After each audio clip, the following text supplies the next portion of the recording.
Steve did an excellent job doing that. Yes, he I did. mean, as a videographer and as an interviewer, both. I mean, I owe a lot to him for putting that together. Well, I understand you're the first person that you ever let watch you paint, right? Actually, yes. Not even Nicolette. Now, she'll come up at the end of the day sometimes because often I don't. I'll think, yeah, I'm done with that for now, and I'll set it aside to maybe look at it in the morning. But she knows that I'm liable to walk in there in the morning and start painting over it, you know, changing it. And if she thinks it's really good the way it is, once in a long while, she says, "Do I need to take that downstairs and get it out of here?" because she hides it from me. And it's not literally hides it, but she takes it out of the studio, so I'm not looking at it anymore. And once in a while, she'll say, "You should leave it just the way it is." You know. Sometimes you need that extra perspective. I do all the time. I seek it out on stuff like this, and even my photography and everything. I seek out. I don't always listen to them, but I seek it out. That's the prerogative. Yeah, artist prerogative. All right. I think this should be just real informal. I've got some questions, but we're just going to talk here. All right. I wanted to start with this because I feel like that kind of sets the scene. It's hard to sort of sum somebody up in 5 minutes, but I feel like you get a pretty good essence of Wes in 5 minutes here. But I thought we would elaborate a little bit on some of the stuff that we talked about. And there's, you know, another 40 minutes of interview that we didn't, you know, that we just didn't have room for, of course.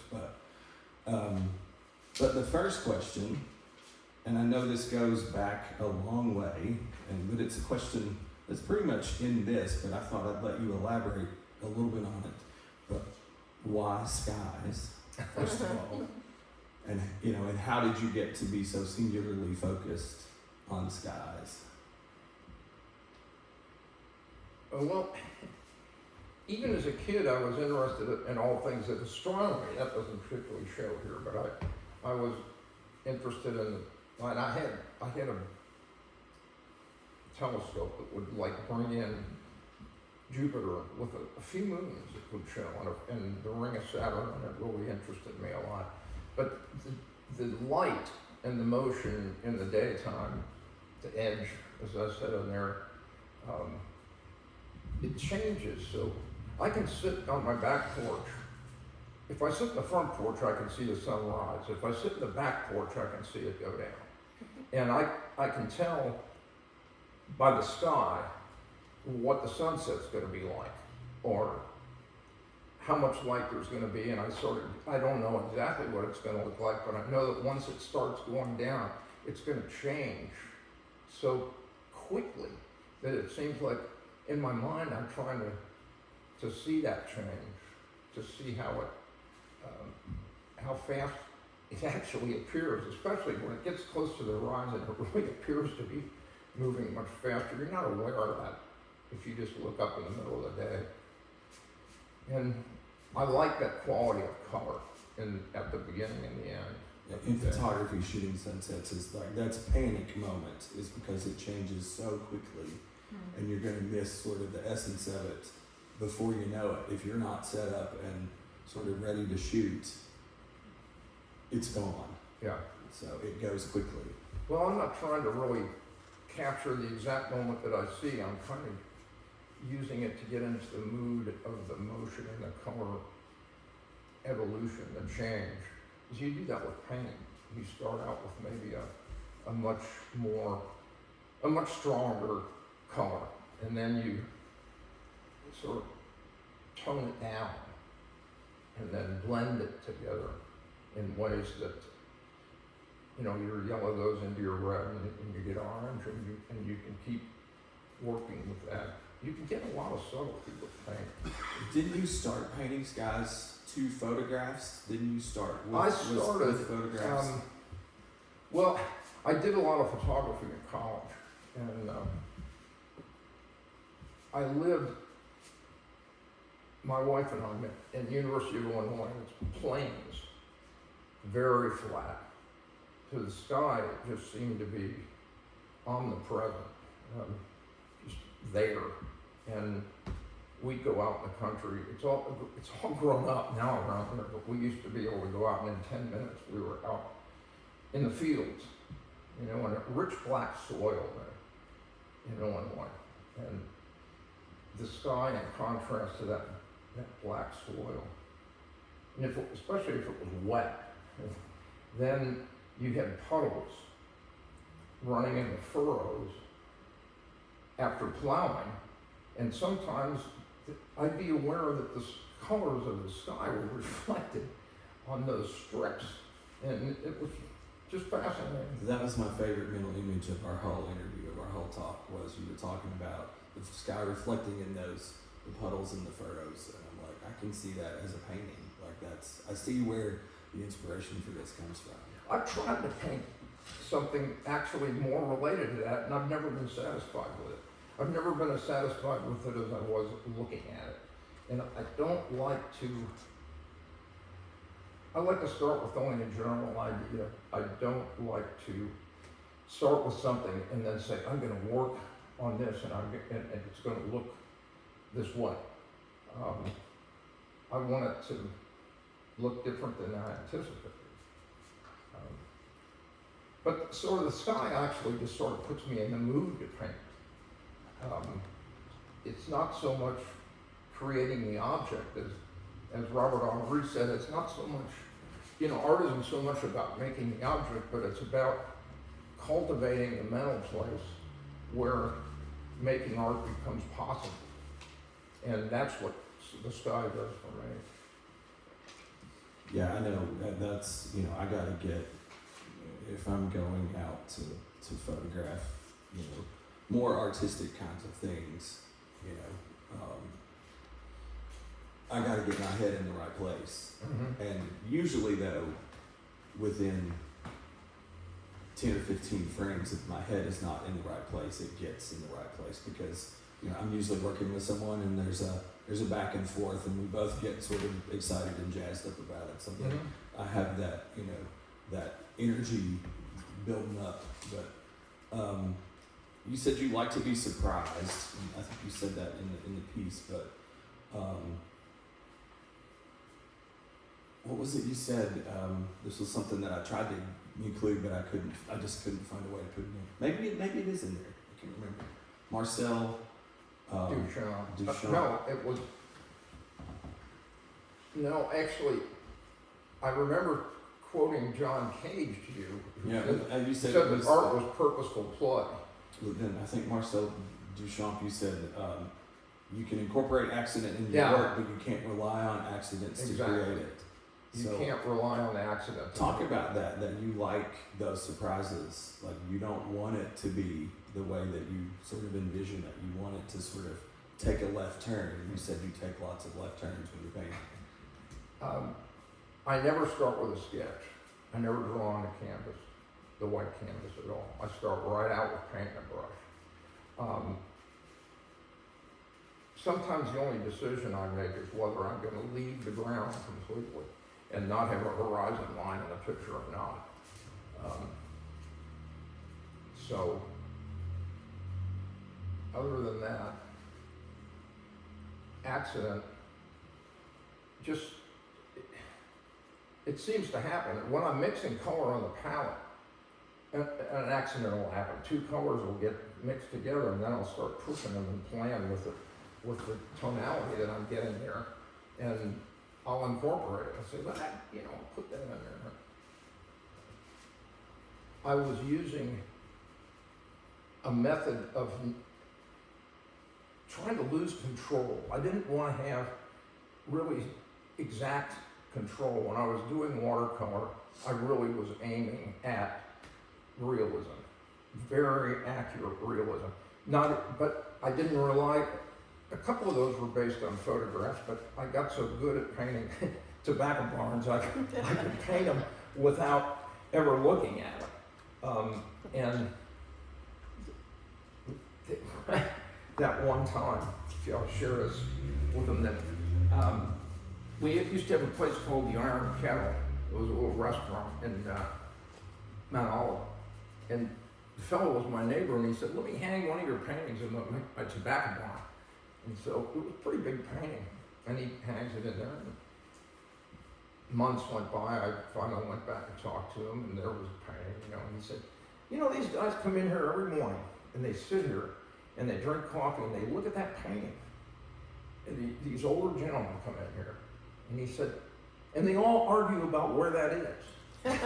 They all say, I owned tobacco in that, 1950s. I know that place like the back of my hand. Well, I mean, I made it up, but it was just very believable. And I had success doing that, but I didn't like it. I felt after a few years it was confining to have to make the thing exact. And watercolor really, if you look at a section of it, it's really very abstract. You create it sort of magically. It looks real by bringing it together. But if you would take a little square and move it over it, it's a wealth of abstract painting gesture just with tiny brushes. So I thought I'd get away from that. You had a little bit of a short-lived watercolor career, right? You had a little gallery success. Yeah, I did in Augusta. I had a good promoter in Lois Green, and she got some coverage from the Northern Kentucky Post, and I sold every painting in that one show, and then I sold some others, because people like that. People are really drawn, boy, if it looks exact. And then they always ask you, well, can't you come out and paint my barn? That's a great one, why don't you paint mine? And if you do covered bridges, I did a covered etching, well, it was pen and ink actually, of the bridge in Robertson County. We have a covered bridge, the name of it is Johnson now. But people would look at that and they'd say, that's a great painting. Why don't you come and do the one in our county? Everybody wants something to be local. And of course, these are not, you're not going to hang any local hook on these paintings. I like to work from improvisation. I start with some colors. I like to cover the canvas a little bit to start with. Just get enough paint on there that I'm reacting to the paint on the canvas. I'm reacting to what I see on there. And I'm working with that, pushing it around, bringing it together. Talk about that a little bit. I've done lots of stuff with lots of artists over the years, and they all will talk about the conversation that they're having with the work. They're reacting to what the work is giving them back, and vice versa. Talk about that. How does that conversation go with you and the work? I'm sure it's different with every painting, but it is. And on rare occasions, sometimes a painting says to me, I'm junk. The conversation goes, try something else. It falls flat, but I've learned to stick with it. I've learned that things that I think are not going to work out real well, instead of setting it aside, like a child will do when they make a drawing. They're trying to draw a person. They'll put 3 or 4 lines on it. They won't like it. They want to get a second page, and a third. Pretty soon they got a stack of paper they used up there. But I like to just keep working on something and trying to see what I can do. Every once in a while it does end up at a dead end still, but fewer and fewer times now. Fewer and fewer times. You said that you would, if it got bad enough, you'd paint over it. If you had to paint over it a second time, it went in the fireplace. Yeah, that's true. I've had a few in the fireplace, but that doesn't happen very often at all. Really. I can usually, and it's interesting. I'll start to paint over it, and then maybe I'll like what happened, because I'll try to paint over it real fast and maybe leave little fragments of what was up there before, and I can work off of that too. Talk about painting to music. Like, I know lots of artists that work to music, but you seem to use music as sort of a driver of mood and sort of pace, even sometimes. Mm-hmm. There was one thing that you said you said Nicolette will hear you working, and music starts to get loud, and Jimi Hendrix comes on, and I know he's about to lose it. Or either that, I'm in a real frenzy. Sometimes you work on a painting for a day or two, and then it comes together in 20 minutes. And when it does that, you sit down and you breathe, and you think, oh, where have I been? It's time has gone by. Yeah. But that's the same way when people drive. They say that if the music increases their tempo, they drive faster. And I think I don't just paint faster, it just stimulates my mind. So do you orchestrate the music? Like, I'm in this mood, I'm going to put this music on. Or, this music is going to reflect this on the canvas. Does it go that far? There are certain paintings here looking out at them that I know that I played the classical music. Interesting. And the classical music that I like is I'm not classically musically trained, and I know people who are, and they've gone through their whole record collection and sent me a lot of CDs that they were getting rid of because now they're putting everything, digitized it some way. And hi. So I lost my train of thought. It's interesting. You said you look out here and you see some paintings that you painted to classical music. Yeah. Instead of like jazz music. So my day with you was pretty much all jazz. Mm-hmm. So, and by the way, everybody who's seen that always loves your whistling. And I don't think you even knew you were doing it. No, I probably didn't. I probably did not. But, like a painting like that one right there, The Land of Odin, that really reddish, dark painting. And I look at it now, there's blue in it, there's a lot of color there, but at first you look at it and it has a somber quality. But it has a sort of a burning energy in it underneath that comes through. But something like that, often I'll be listening to classical music. So that's attributable to sort of the music influencing. No, when I start to see the painting go that direction, then I select the music. Ah, okay. I still let the painting lead the way. I can't put on something like Dave Brubeck, Take 5, and start painting a painting. That would distract me terribly, honestly. Okay. So you talked about your color palette has changed and has grown, has gotten bigger over the years. Does the color palette sort of affect how the painting is finished, how sort of the mood that the painting takes? Mm-hmm. And does the color palette, like you were just talking about, you were mixing two colors, and I was thinking more of surprises on the canvas, but it's interesting that there's surprises on the palette Mm-hmm. that then go to the canvas. Mm-hmm. So do those surprises cause you to take a left turn in that painting? But does the color palette obviously is going to manifest itself on the canvas, but does that influence sort of a mood in the painting? Yeah. I don't know what to say to that other than that. Okay. I was looking at that painting over your shoulder, and I realized, those colors are not strictly representational to any degree. The sky is very blue-green, and I think that day I just enjoyed working with those colors. I wasn't saying, gee, I've never seen a sky that looked like that. Well, there it is. I made a sky that looks like that, so I can enjoy it. So do you ever paint for other people?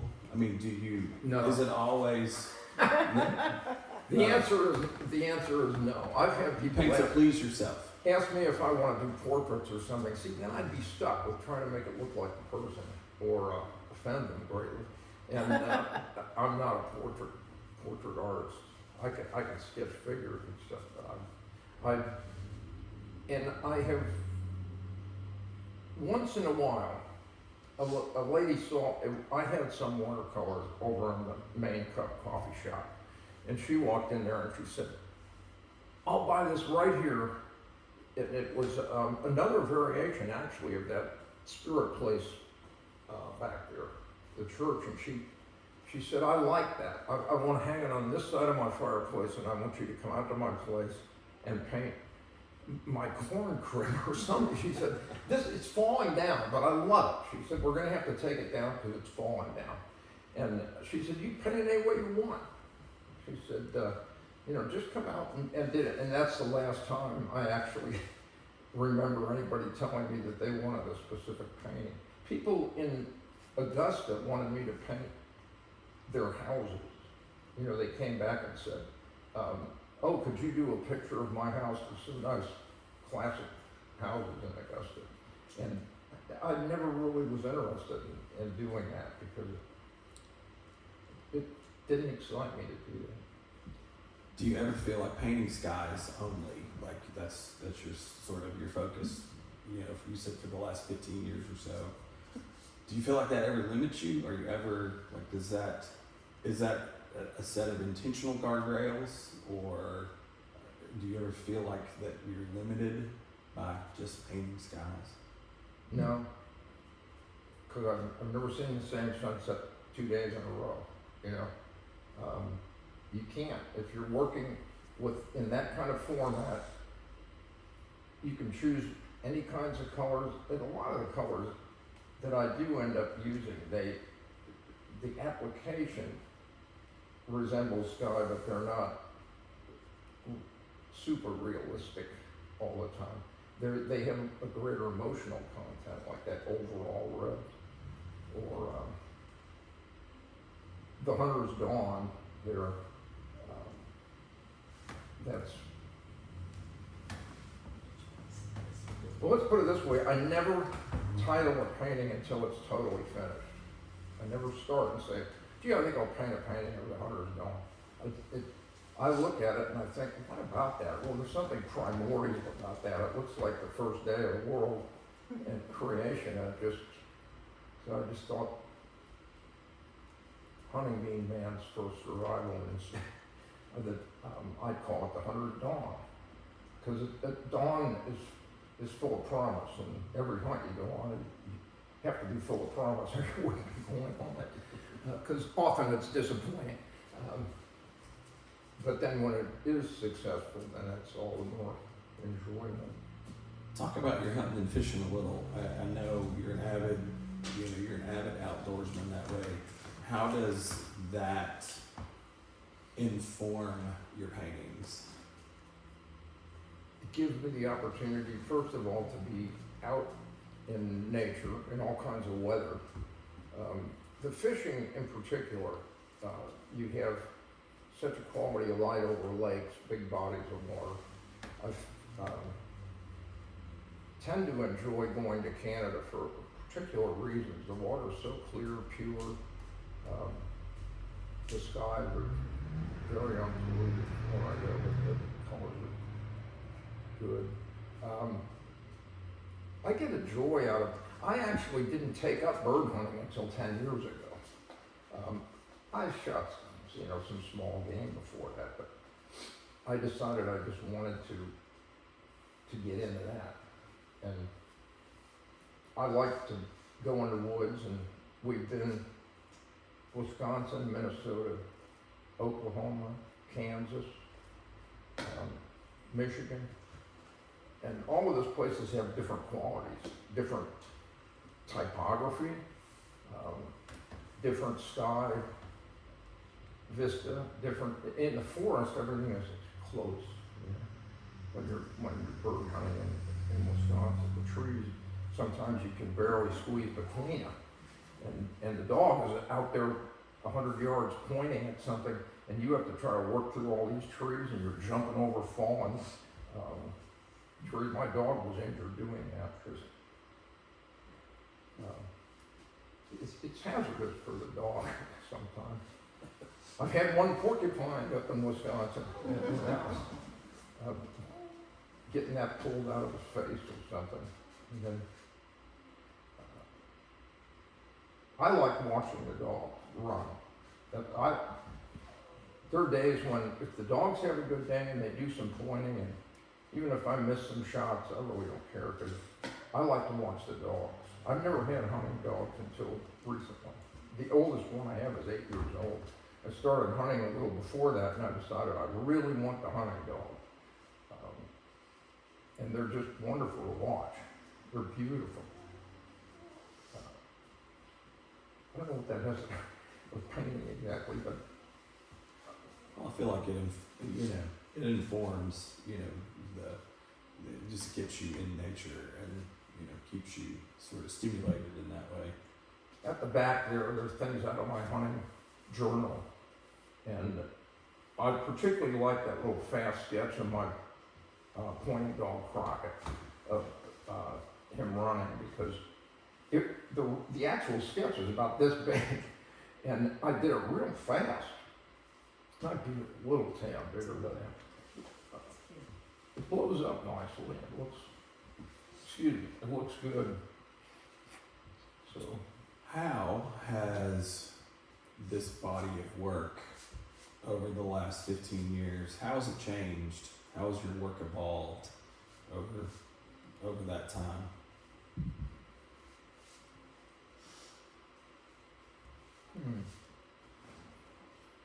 Well, I've moved more and more into not being at all specifically influenced by what I see, but by creating something that has an emotional content and sometimes almost a metaphorical content to it. I've gone, further than just wanting to do something really specific. When I get rid of the horizon in these paintings, then it's really kind of sets them free. And, You said at one point you had tried to actually paint stuff that was abstract, but it always turned into sky. I'm not strictly an abstract painter. I've tried before to think, hey, I could do this, but it does.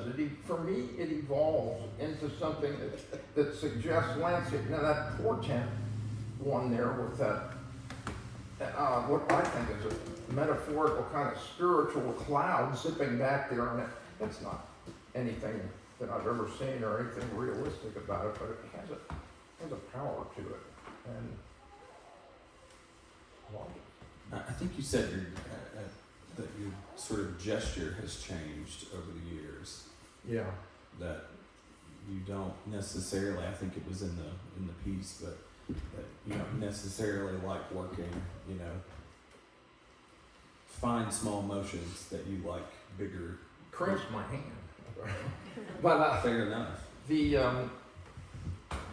But I've tried the only painting in here that is really sort of abstract technically is that first painting on that side.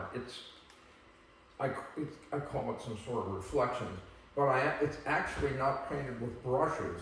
It's painted with a dowel rod that has paint run along the dowel rod, and I bend it like this. If I want just that much paint, if I want more, I have it flat. And I was moving it back and forth, and I started to just get some really strange little color reactions to it. And I finished it. But after I did that one painting, I tried doing a few more with that technique, and I really never was satisfied with the result.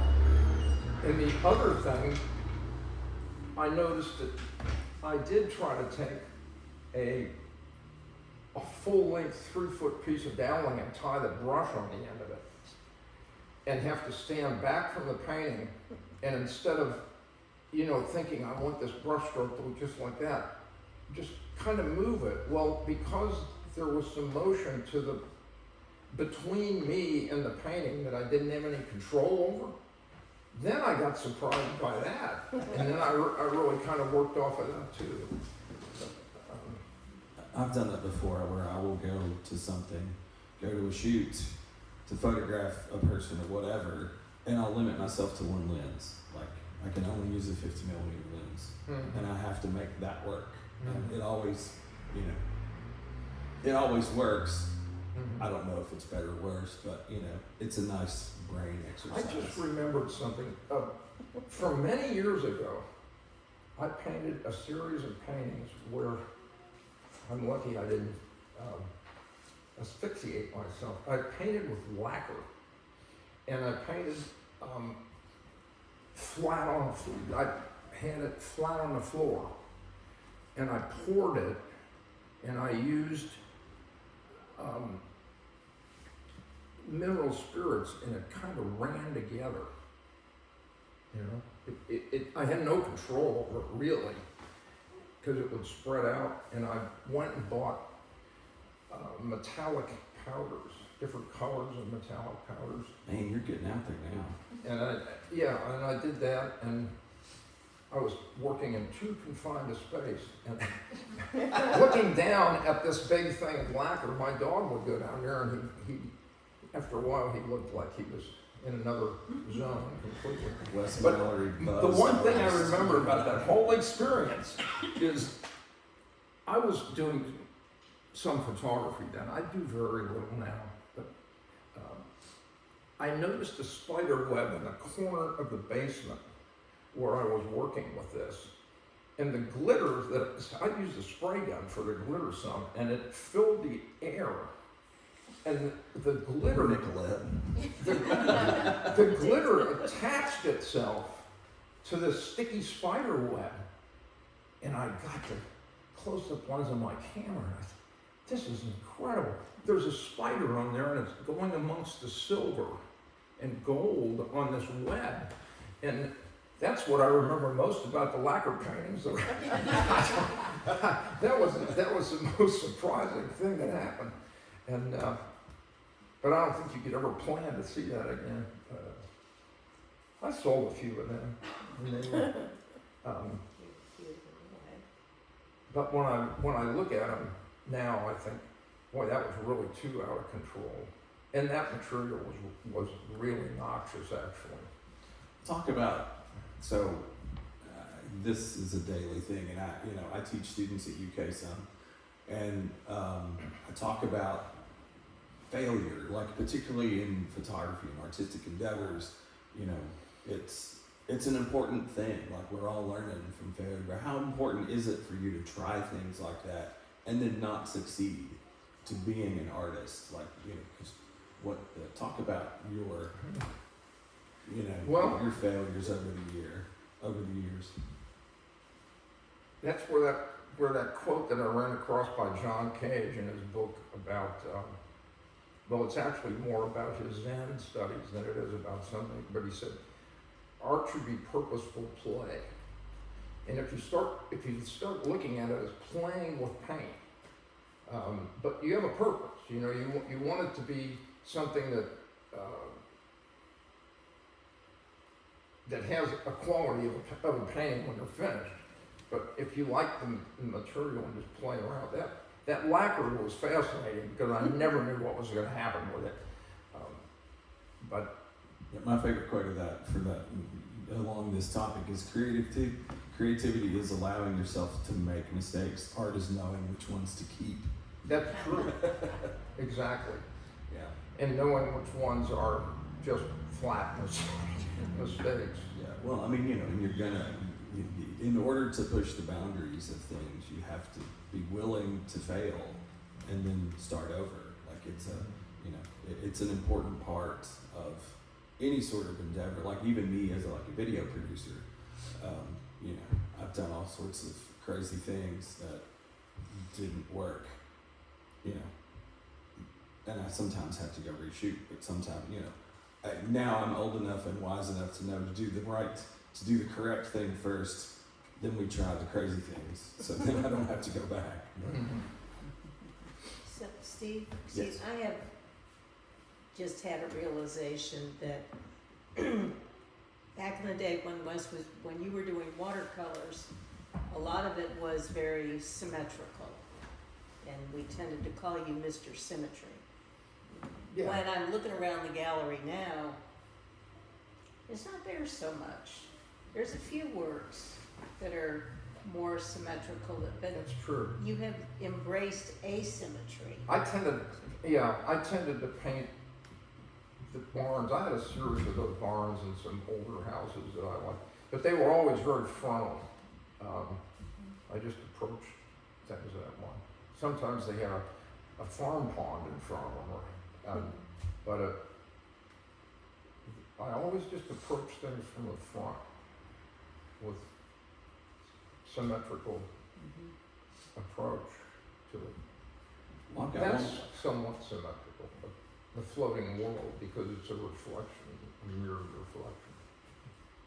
I've got one more question, maybe a couple of questions, but and then we'll open it up to see if anybody has any other questions. But what's your future? What's the art in your future look like? I mean, I know you don't know, but you know, what have you not done that you want to do? Well, I'm happy working with the materials and pretty much the process that I'm working with. I don't see switching medium to any degree. You're not going to become a sculptor. No. Although, this is fun, although the other day when I was out at my wood pile, my fireplace pile, I found this log and it was split in such a way that it was open like this, and I held it up and I said, alligator. You know, it was a perfect long split in the wood, and I carried it in and put it over my mantle. And it's sitting there right today, and that was only about a week ago I found that. I like she's got a picture of it there. Or Nicolette. Yeah. That's got a report. Glitter and wood. Yep. And Oh, yeah, that does. And so I like sculpture, especially like found object kind of sculpture. Have you pushed the skies as far as you can? Do you No. think you can? I go think I further? can be fascinated with the sky for a long time. I don't foresee painting something different. I mean, they're all different, but I see enough variety in what I do that I never get bored with it to any degree. Have we covered it? I think so. About an hour in almost. Anybody have any questions? Yeah. I asked you a question a while ago, how you determined the arrangement. How did you decide what to hang by what? Well, he's in charge of the gallery. I was here, of course. And Steve who made else it was here? We had one other person. But that would be me. That would be her. Or you. Three of Yeah. them. Well, you were there. Hey, you go on. So, I think the rest of us need to leave for a minute. no, so we laid the paintings out. He said, well, that was your suggestion, really. He said, we're going to set them all down in no particular order to start with. And then we just walked up and down both sides of the room, and he was very good at picking groupings. He would say, I think he'd pick up one here and put it over here and say, well, that would fit in this row here, and then back and forth. And that's how It's very by, but it looks really I'm really planned. I mean, you did a great I job. like the way it flows, and that's the word I kept using was flow. And we just lined them around, set them on the floor around the wall, and just sort of looked for it's by the seat of my pants, like it's just, and then we didn't move a ton. Like we kept, we started with we wanted some bigger paintings spread around. Outside of that, then it was just sort of entirely, we sort of build around the bigger paintings. We do that for most shows, is we just sort of start with the bigger stuff and then build out from there.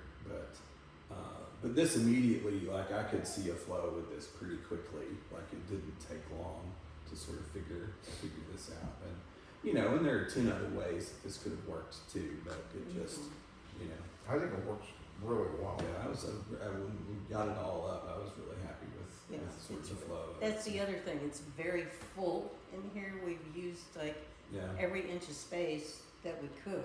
but it's not over full. Like It it is feels good. Yeah, I really like it. Yeah, there you are. Well, this is a great gallery space. Yeah, for sure. It really is. We're very fortunate to have this in town. Are you gonna be looking at getting into more galleries now that you have the show put together? Possibly. Once in a while, I will send a JPEG off of a painting or two and maybe get in a painting show somewhere. But, I don't know, I'll think about that. I think now that this is, this is all in one place, I feel like this now, it's so cohesive and has such a good flow to it. I feel like it really should be in another, it should go somewhere else as a group. Just as a group. Yeah, just the whole Just thing. take it and move it somewhere. Yeah, I'd really love to see it go somewhere else. Well, if that opportunity provided itself, I would do it. Who would turn that down? We have to. Yeah.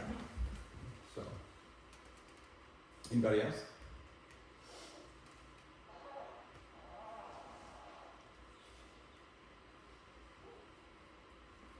that's fine. I've enjoyed the Yeah, person. thanks. You're a great interviewer. Well, it's not my first rodeo. No, you get me started on things. Well, it doesn't take much. And then you know when to stop it. Then you know how I want you to stop me. Now wait a minute, let me ask you this. All right, well that's it. Thanks for doing this. Thanks for the work. Thanks for having me. Hopefully this lives on as a group for a long time. So I hope but it's not because you've sold a bunch, which is awesome. Yeah. So, yeah, that's really great. We also are making prints from the artwork. And I have, people come in and they sign up stuff on that sheet over there and we'll make them prints and we can make them in-house and they're really good. They're really high quality. They go from the size of the dog that you're looking at there, that's 13 by 19. Starts with 8 by 10 and 11 by 14, 13 by 19. But we want to move into that with Boyd Station. We want to develop a little bit of a retail space and prints are the way to go on that. Yeah, more to come on that. Stay tuned. There's developments. Yeah, that are- there are. But we don't know exactly what that's going to look like yet. So, but it will be in this space. There will be some retail sort of in this space somehow, but we'll TBD. So, thank you guys for coming. Thank you for doing it, Steve. My pleasure. I was going to be mad if I didn't get to. Yeah. Excellent. That video was a great boost on the internet. Well, it really was. That's